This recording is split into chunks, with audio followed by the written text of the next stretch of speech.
जब तलत महमूद के कार्यक्रम के 2 हफ्ते पहले ही हाउसफुल हो गया था लंदन का Royal Albert Hall. Talat Mahmood की जितनी तारीफ की जाए उतनी कम है। हिंदी फिल्म संगीत के एक अमर गायक रहे हैं। उन्होंने कई फिल्मों में अभिनय भी किया है। मोहम्मद रफ़ी, मुकेश कुमार जैसे लोकप्रिय गायकों के दौर में तलत महमूद का क्रेज़ अलग ही था। लंदन के रॉयल एल्बर्ट हॉल में कार्यक्रम देने वाले वो भारत के दूसरे कलाकार थे।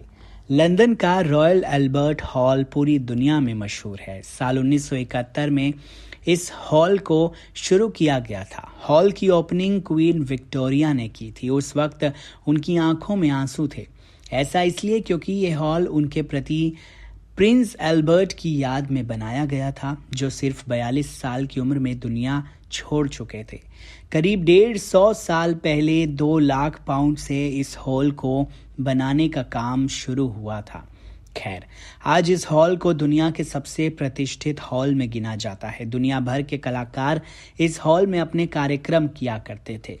इस हॉल के इंडिया कनेक्शन की बात करते हैं। साल 1971 में शुरू हुए इस हॉल में किसी भारतीय कलाकार का पहला कार्यक्रम 100 साल से भी ज़्यादा समय बीतने के बाद हुआ।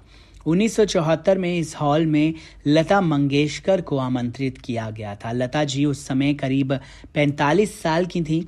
हिंदुस्तान में उनका बहुत ज़्यादा नाम हो चुका था। लता जी के कार्यक्रम के 5 साल बाद जिस दूसरे कलाकार को रॉयल एल्बर्ट हॉल में आमंत्रित किया गया था वो थे तलत महमूद।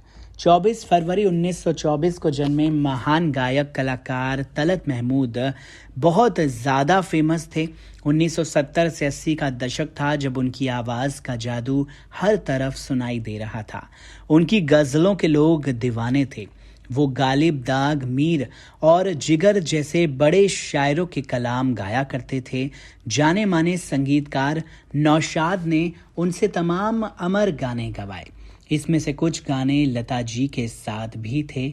इतना ना मुझसे तू प्यार बढ़ा, जाए तो जाए कहाँ, जलते हैं जिसके लिए फिर वही शाम वही गम, ए दिल मुझे ऐसी जगह ले चल जहाँ कोई ना हो, हमसे आया ना गया उनसे बुलाया ना गया, दिले नादां तुझे हुआ क्या है, सीने में सुलगते हैं अरमान, शामे गम की कसम, रिमझिम के ये प्यारे प्यारे गीत लिए जैसे सुपरहिट गाने तलत महमूद ने गाए थे, जो बरसों बरस बाद भी लोगों की जुबान पर हैं।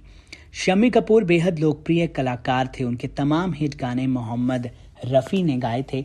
लेकिन एक बार शम्मी कपूर ने यह कहकर सभी को ही चौंका दिया था कि उनके गानों को लोकप्रिय बनाने का श्रेय मोहम्मद रफ़ी से भी पहले तलत महमूद को जाता है। ये तलत साहब की लोकप्रियता ही थी, इसलिए साल 1979 में उन्हें रॉयल एल्बर्ट हॉल में कार्यक्रम के लिए आमंत्रित किया गया। लता जी के बाद इस हॉल में गाने वाले वो दूसरे भारतीय गायक थे। मुसीबत तब हुई जब उनके कार्यक्रम के 2 हफ्ते पहले ही सभी टिकट बिक गए। हॉल के नियम कानून भी बड़े सख्त थे। सुनने वालों को कार्यक्रम शुरू होने से पहले अपनी सीटें लेनी होती थी। एक बार कार्यक्रम शुरू हो गया था तो फिर कोई अंदर नहीं आ सकता था, क्योंकि हॉल के दरवाजे बंद कर दिए जाते थे। ऐसे में तलत साहब के कई चाहने वालों को इस कार्यक्रम से महरूम ही होना पड़ा। खैर, तलत महमूद साहब ने दिल खोलकर अपने चाहने वालों का मनोरंजन किया। उनकी गायकी का जादू ऐसा छाया कि पूरे हॉल ने उन्हें स्टैंडिंग ओवेशन दे दिया था। देर तक तालियां बजती रहीं। तलत महमूद साहब को लोगों ने जबरदस्त प्यार और सम्मान दिया। लता मंगेशकर को सुरों की देवी कहा जाता है। तलत महमूद के लिए भी कुछ ऐसी ही दीवानगी वेस्ट इंडीज में थी। संगीत प्रेमी लोग उन्हें सुरों के देवता की तरह ही पूजा करते थे। उनके लिए रेड कार्पेट वेलकम से लेकर सबसे महंगी गाड़ियों का इंतजाम किया जाता था। 80 के दशक में एक ऐसा दौरा था जब अभिनेता ऋषि कपूर, नीतू सिंह और माला सिन्हा से ज्यादा बड़ी तस्वीर तलत महमूद की छपती थी। ये किस्सा बड़ा मशहूर भी हुआ था। हुआ यूं था कि 1982 में एक टूर गया था जिसमें ऋषि, नीतू और माला सिन्हा जैसे जाने माने चेहरे भी थे। इन सभी की बड़ी फैन फॉलोइंग थी, लेकिन चौंकाने वाली बात ये थी कि जब कार्यक्रम के प्रचार प्रसार की बारी आई तो आयोजकों ने इन सभी से कहीं ज़्यादा बड़ी तस्वीर तलत महमूद की लगाई थी, क्योंकि उनकी लोकप्रियता का ग्राफ अलग ही था।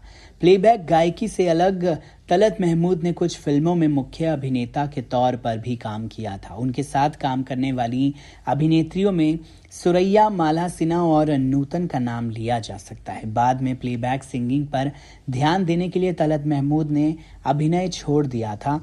उनकी गायकी के खास अंदाज को आप ऐसे भी समझ सकते हैं कि एक बार तलत महमूद ने अपनी आवाज़ की लरज को बदलकर गाने का प्रयास किया था। महान संगीतकार अनिल बिस्वास उनके साथ रिकॉर्डिंग कर रहे थे।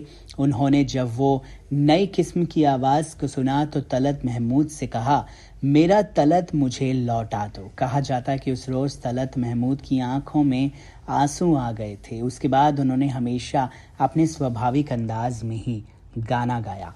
बहरहाल इस किस्से को लेकर आप क्या कहेंगे, कमेंट सेक्शन में ज़रूर लिखकर बताइए।